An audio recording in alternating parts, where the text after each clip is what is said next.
back after a long hiatus of work and school. I literally actually just got off a long shift, but I'm back. I finally have a moment to myself to play video games and stream them, of course. And I haven't played Bloodborne since I think my last live stream, to be honest. I'm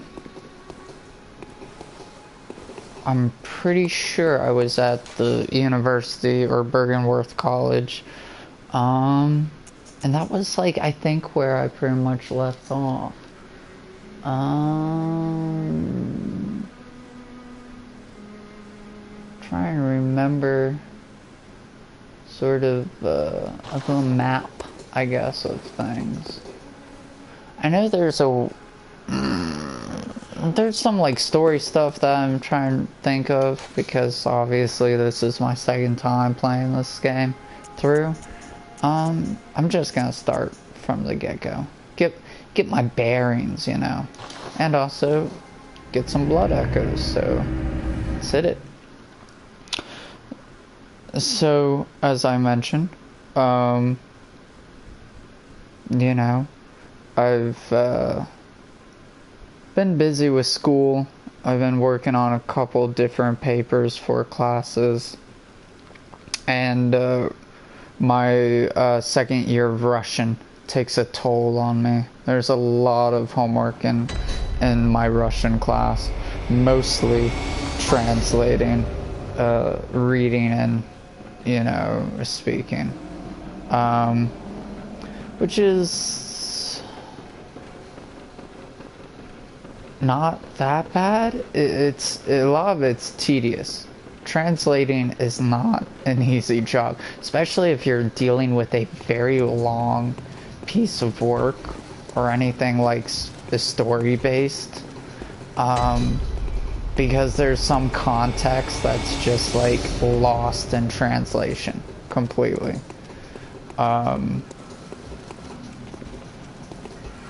For example, I was translating this one play, this short Russian play, about a traffic stop situation, and some of the words Russian's an interesting language in itself, and so a lot of words like and, the, etc., you know, stuff like that isn't in, you know, Russian. So like, take for example a simple sentence like, you know, let's say this is a bank. They wouldn't have the word a bank. They'd just say this bank or et a bank. Ooh, let's hear how our dear friend is doing. Oh no.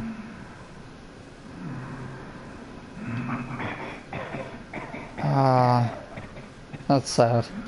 Why me? Why?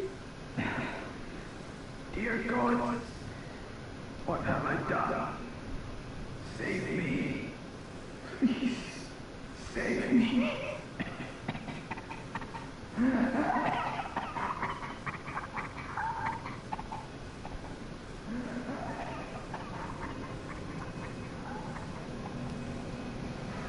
This is one of the reasons why I like this game. It's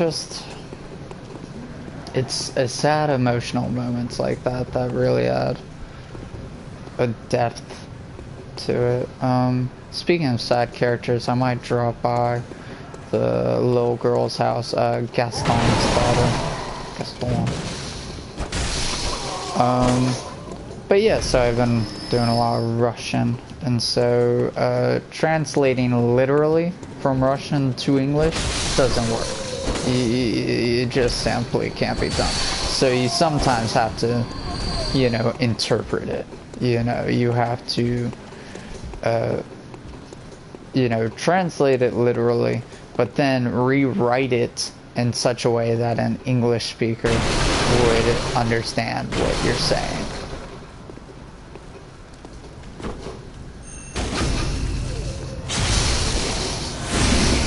But yeah.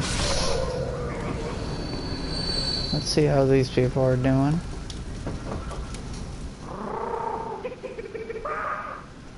Oh, they've gone mad. Okay.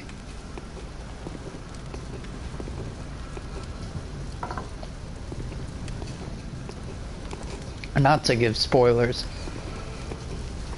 but I'm pretty sure once the blood moon descends, as it were, or, you know, whatever, that's when essentially the townsfolk don't talk anymore. It's just silence. I'm pretty sure. Oh, I forgot I have a shotgun. You stop right there. Not an English closer.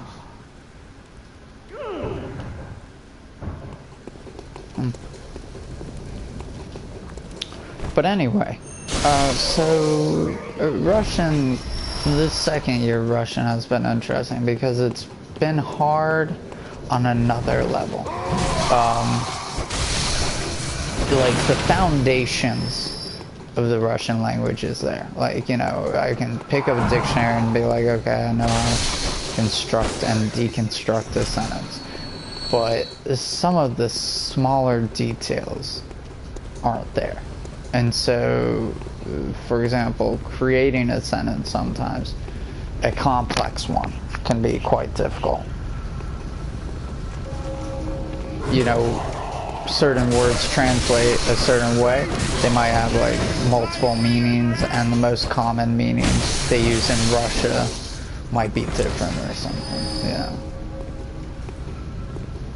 And so for a sentence, it literally meant, you know, a sentence was saying, you know, a rock, you know, in the middle of river, like blocking a river or lane, rock doesn't let the water stream, essentially.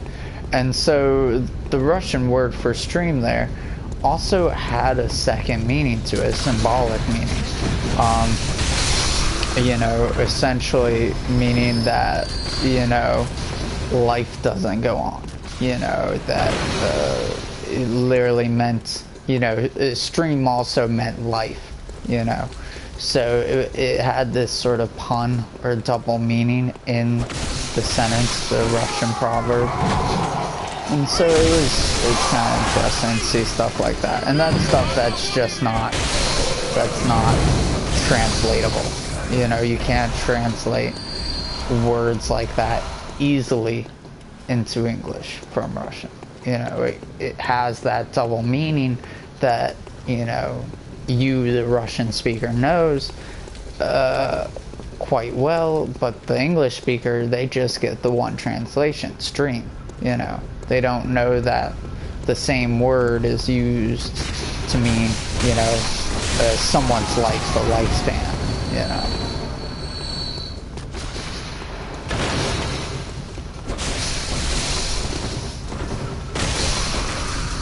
And the other, you know, homework and stuff that I've been doing a lot of lately is I've been writing 2 research papers. Both of them I quite enjoy, actually. They're papers that that just appeal to me. They're on subjects that I'm just like, yeah, I like to write about this. This is cool.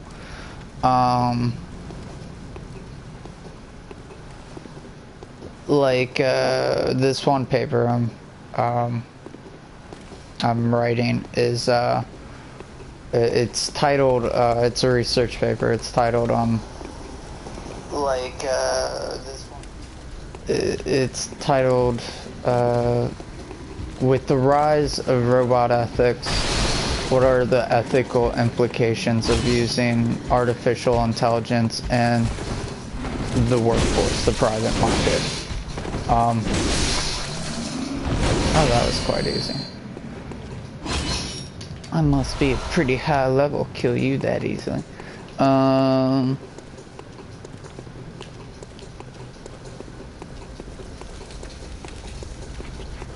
what was I saying? Oh yeah, yeah, private market. And so it's really a research paper on using robots, AIs specifically, in the private market, especially with the growing technology, the advancement of artificial intelligence. There seems to be a real push towards, what do we do about ethics? What do we do about labor? Is using artificial intelligence and robots, especially in the future, as free labor, is that ethically permissible? Now, part of me thinks that this is going to be a problem in the future, especially because we are getting to that point where it's hard to determine what a conscious agent is, as it were.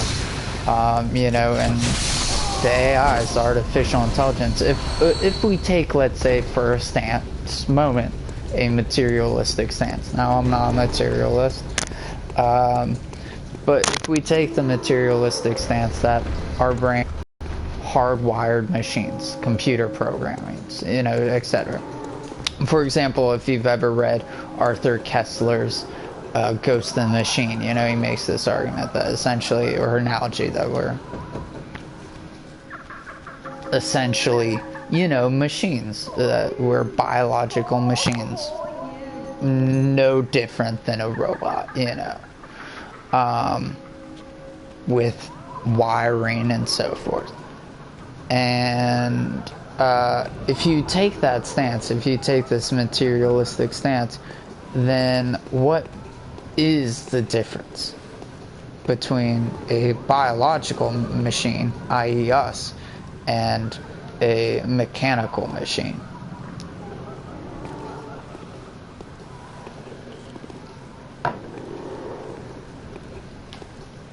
And so the distinction gets blurry at a certain point. And this is where the ethical dilemma comes into play at one point. Well, and then for me, I'm not going to go heavily into my metaphysical beliefs, at least not for this episode. Definitely for another time, as it were. I forget actually how I use potions. Okay, there we go. Good.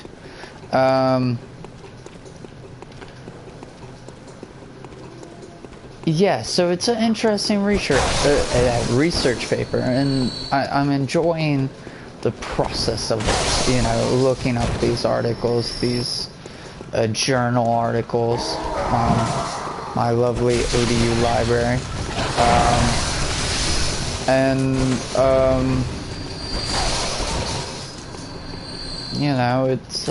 It's quite interesting. Now, the other paper I'm working on right now, research paper, is on liberation theology. And I will get to that, describing that in a sec after I check this out. Okay. So she's not here. No response. Because, as you recall, the little girl died. Gascon's daughter. I might have not started the live streaming videos, but if you played the game, you know that Gascon's little daughter was eaten by a giant pig in the sewers. Actually, down in those sewers, in fact. And you can find her ribbon after killing the giant pig. Now, eventually, her sister comes by, and that's actually what I was looking for, and I can't remember at what point the sister appears. But I think I'm good. I mean, I'm not obviously going to gain really that many blood echoes from this level. I was just sort of seeing, you know, if anything changed really. And obviously, the one guy, you know, his dialogue changed, and it's kind of depressing. Oh, my cat has joined me, and he is sniffing my leg. But I'm gonna just run past these guys. Run past you. Run past you. I might even run past this guy, actually. Just, let's see. There we go. Goodbye. There we go.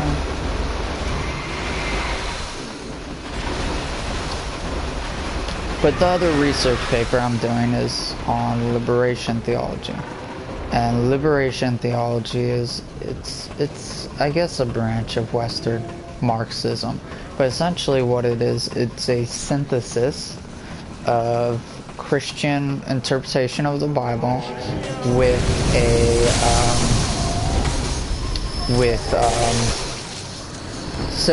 Marxism socioeconomic analysis. Essentially, in basic terms, it's Christian Marxism.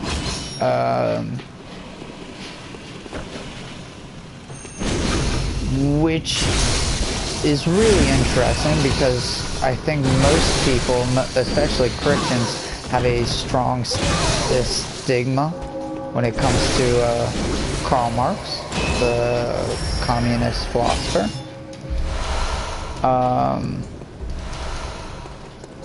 Because of, you know, his famous quote. He's got this famous quote which is always misinterpreted and paraphrased badly.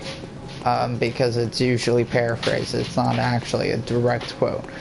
But Karl Marx makes this quote in his essay on, I think it's like a critique of Hegel and his theories of rights of men or something like that.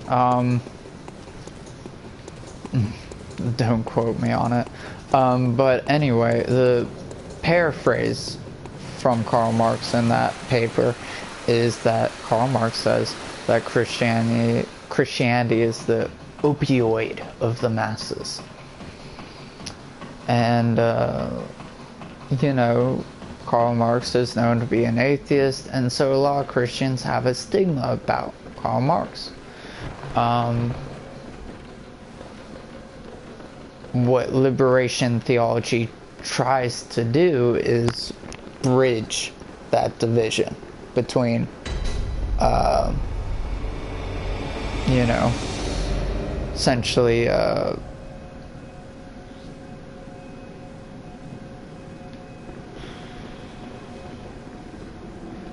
man, I can't remember. I can't take blood from her because I need her. She's allegedly gonna. Is he dead? Okay, he's dead. She's dead. That's good. That's fine. I don't need her. She's dead. Okay, I don't need her either. All I need is you. And that's all. Because you give me a umbilical cord, I believe. Oh, kind of terrible, this is a beast. It's my fault. Savage eat God's please. Well, it actually wasn't Beast, it was me who killed him. But, I actually don't know which way to go. Went to Bergenworth College. Ooh.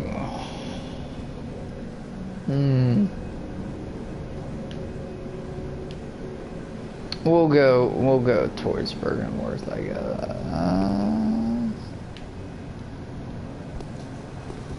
Hello?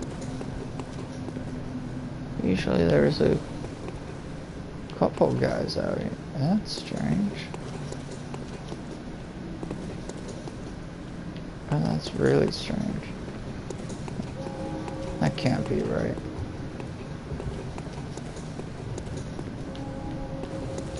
Okay. He's just sitting. Because, usually there's two, I don't even know what they call them anymore, because apparently there's two names and people debate over them. But anyway, there's two, like, enemies that usually patrol over there, and they're not there anymore. Those guys are still there, which they're supposed to be there. But yeah, liberation theology is interesting. Whether you agree with it or not, they do have some interesting claims to bridge Marxism and, Christianity. One of the interesting claims is obviously, Christianity it's more of a critique of capitalism. So how they bridge the gap often is through their critique of capitalism. Capitalism, at its core, emphasizes individualism, individuality,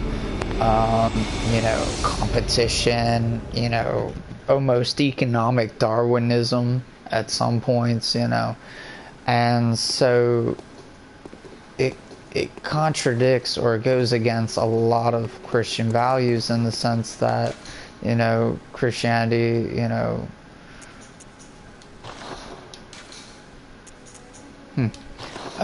Christianity, emphasizes unity, togetherness, and so forth. And so you could see where some liberation theologists go. Now, there's obviously more to it. Obviously, it's a little too much for, I believe, a video of this caliber, which is just me playing video games after a long day of work. But yeah, it's interesting. If you ever get a chance, read some liberation theologists. They're worth the read. Whether you agree with Christianity or Marxism, they're definitely worth, just reading, seeing what it's all about, as it were.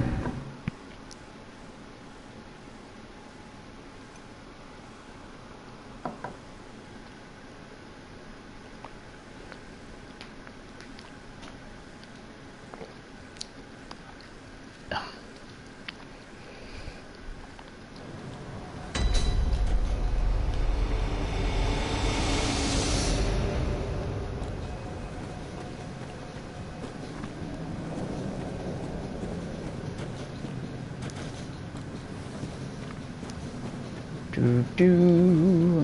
Nope. Yeah, these guys are gonna be a little tough.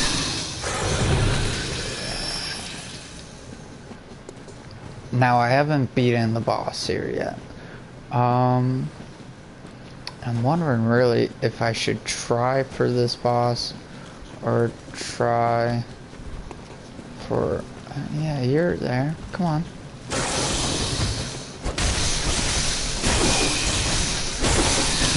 Don't know if I should try for this boss or try for another boss, because I think I can go to this one area, but I'm not quite sure.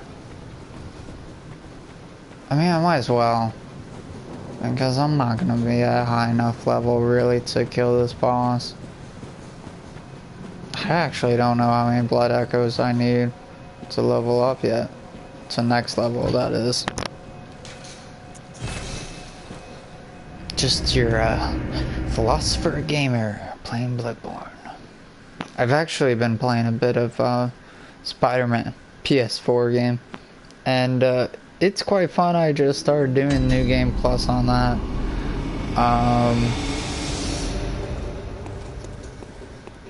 But I need a break. This is my, like, relaxing, calming game, just chill on this. Same with Resident Evil. Oh man, I was streaming, I think, the first part of that game, and what sucks is I actually just beat the Resident Evil 0. Let's see. Oh, I need a lot. Let's see. Okay. So, try and see where I left off on my leveling up. But yeah, I need a lot of blood echoes. Let's see. Now I can go to I really don't know if I really want to do that. Try and think where it was. Alright, so I think Forbidden Woods. Ooh. Yeah, it's gonna be a Forbidden Woods safe point. Or lantern, I believe.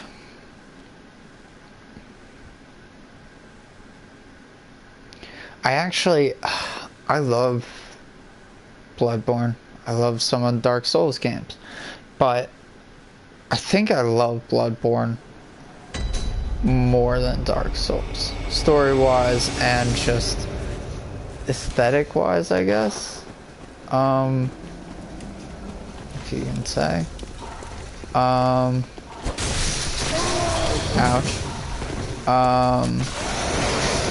Oh. Get away. I don't know why. I mean, the Dark Souls games have a great story to them, too. I just feel like the gameplay is a little better on Bloodborne. Dark Souls 3 is really good because they take a lot of the good stuff I think they did in Bloodborne and switched it to Dark Souls 3. I kind of like Dark Souls 2 even though people hated on it. Dark Souls 1 is good. But Bloodborne is probably by far my favorite of the Bloodborne Souls series, Soulsborne series, depending on what you want to call it. Ooh. Let's see, how do I want to do this? Which weapon do I have?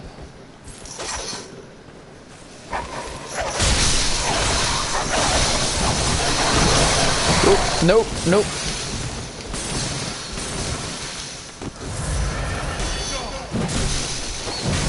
Nope.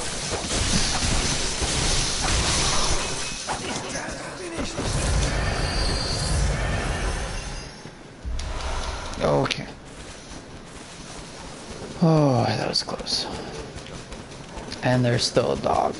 Looks like it's stuck, actually. Whoops.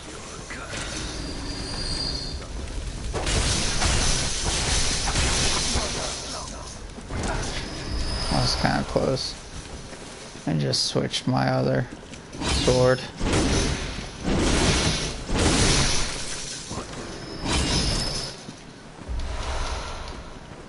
But, oh, we're getting close enough blood echoes now, that's for sure. Whoops, ouch. Yeah, why don't you walk through fire?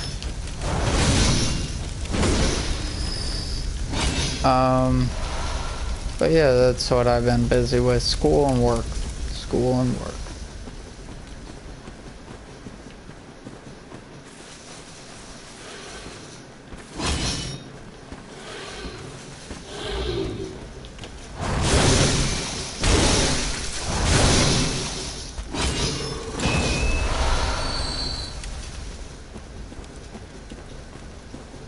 So, one of the things I'm doing right now is, instead of trying to beat the, Bergenworth spider,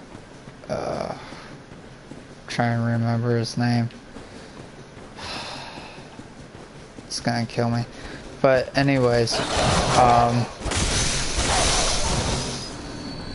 instead of fighting him, I'm thinking about cutting a path to Yusefska's clinic.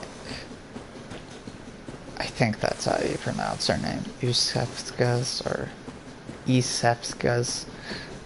Whatever. The clinic you start at the beginning. Now, of course, the clinic medicine lady, actually, if you know some of the story, she was killed and replaced by a white church minister. And try and find the slow poison resistant outfit, best one, because, and I think it's gonna be the white church outfit, because this part that I'm going to in a sec is filled with essentially poison. Oh, did not mean to do that. Okay. But essentially what I'm gonna do is just run. I'm not gonna try fight these big guys. I mean, I can probably beat them. But I just don't have... I don't think I have any, Ooh, why do I keep doing this myself? Didn't even mean to press any of these buttons.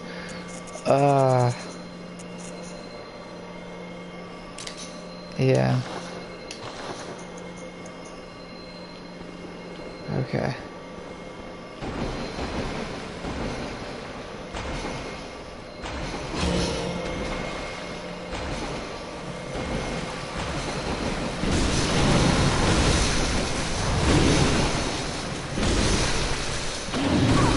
Ooh.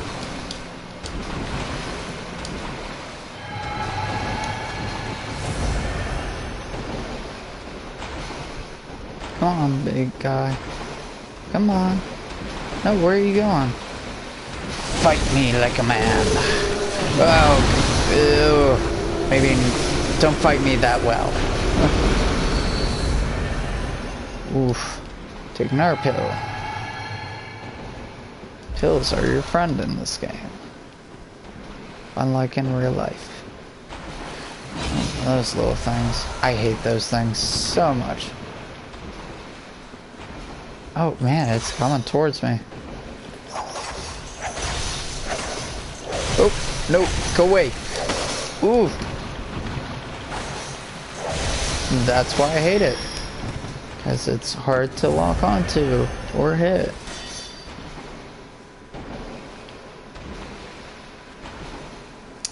Now there's a lot of places with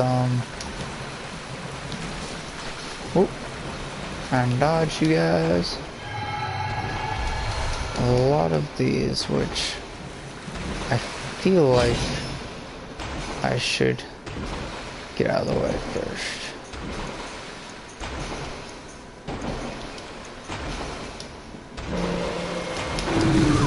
Oop. Ow.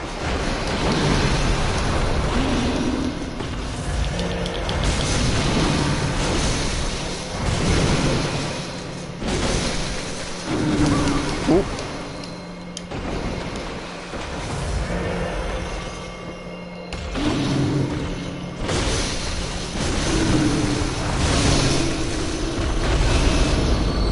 Gonna get a lot of blood echoes from these guys.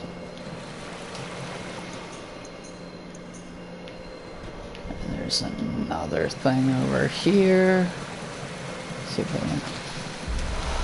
Oop.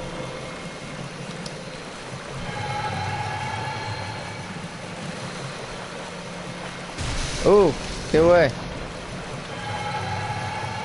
Is there anything on top of here? Sorry about disturbing you, pal. I know you probably don't want to be bothered. Okay. Okay.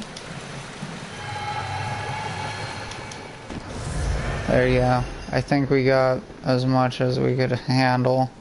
There's another thing in there, but it's really hard because there's a bunch of those jumping little snakes. I guess you can call them that. It's all the way at the end. I can try for it though.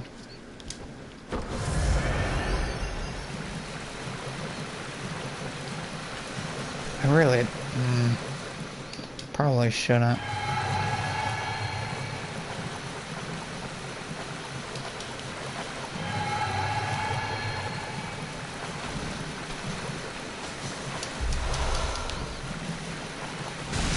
Oop.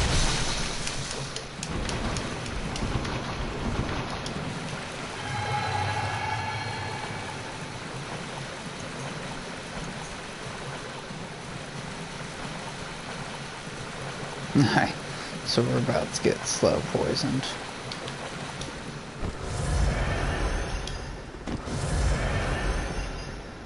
Well, at least we got it. That's all that counts, I guess.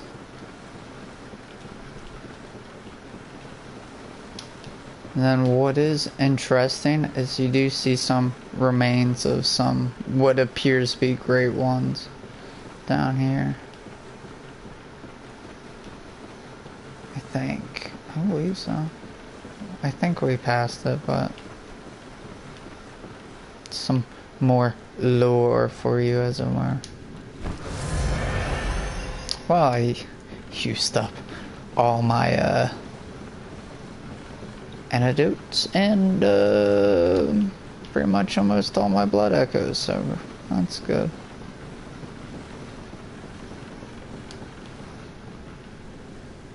And here we are. And I can open this gate. Oop.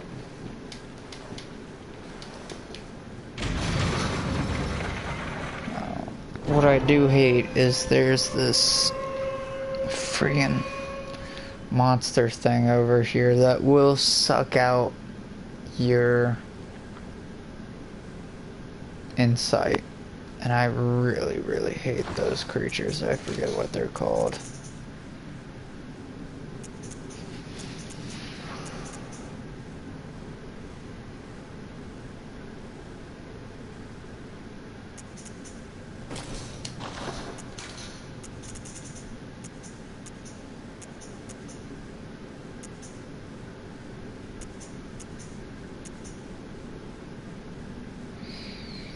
It's not really a blunted time.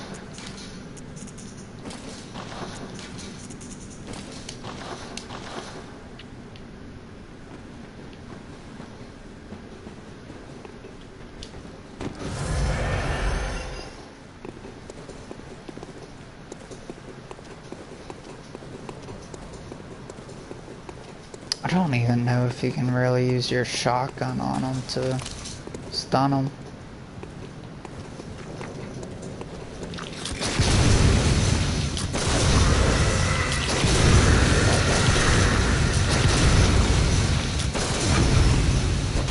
Yep.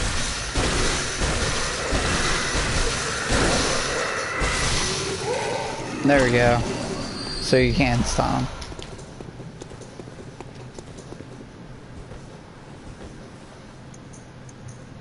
Oh yeah, I need...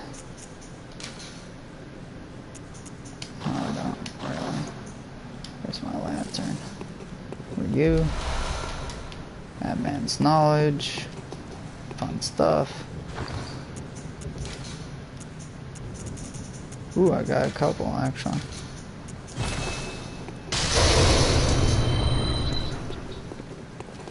Now, I don't want to go into Yusufka's clinic right now. I'm not quite sure if you get... If you go to her clinic after the Red Moon, you don't have to fight her. If you go to it now, you have to fight her, and she is a pain in the butt boss. I mean, she really is. And since I have plenty of blood echoes now, I think I'm just gonna head to this lantern over here, level up a bit, use my blood echoes, and I'll try fighting her. I think you still get the umbilical cord if you do, you know, fight her early or whatever.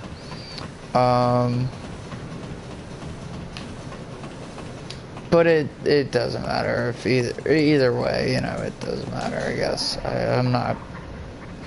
I mean, I'm trying to get the final, truest ending, I guess, of Bloodborne, but you know, we'll see.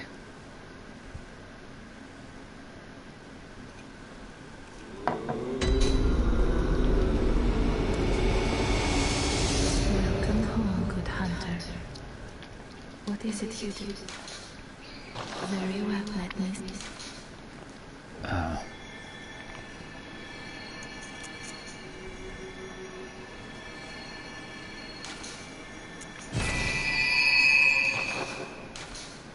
Farewell, good hunter.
Ah, real sense. How did you worm your way in here? Very unfortunate. I had such high hopes for you. Well, I won't make any excuses.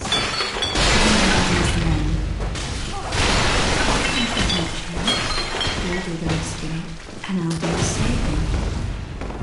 But if you refuse to leave... Oh well. I've always wanted to try my hand on a hunter.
Welcome. What is it you'd...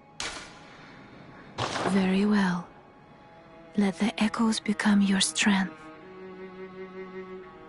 Let me stand close.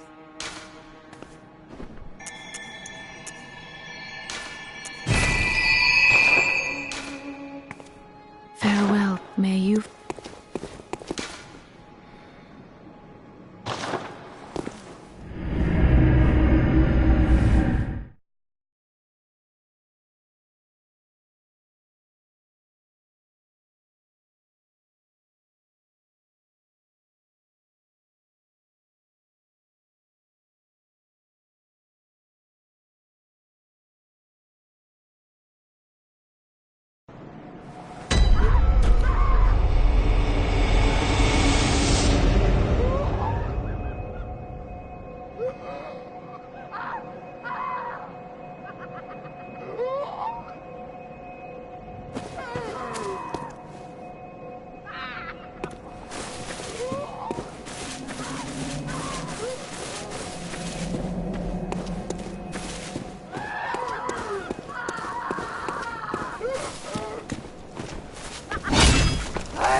Welcome. What is it? Very well. Let the echoes become your strength. Let me stand close. Now shut your eyes.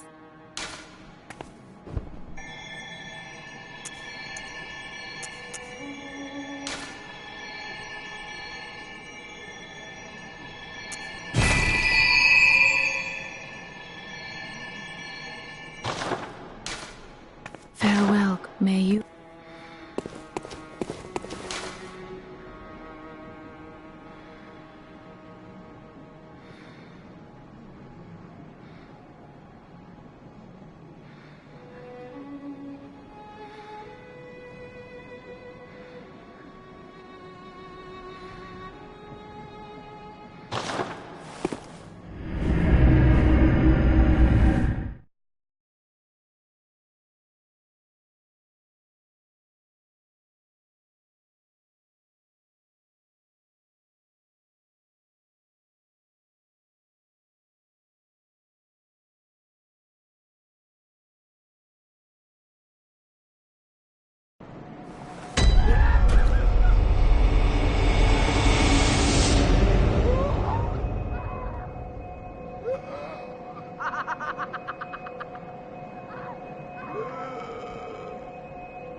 Yeah.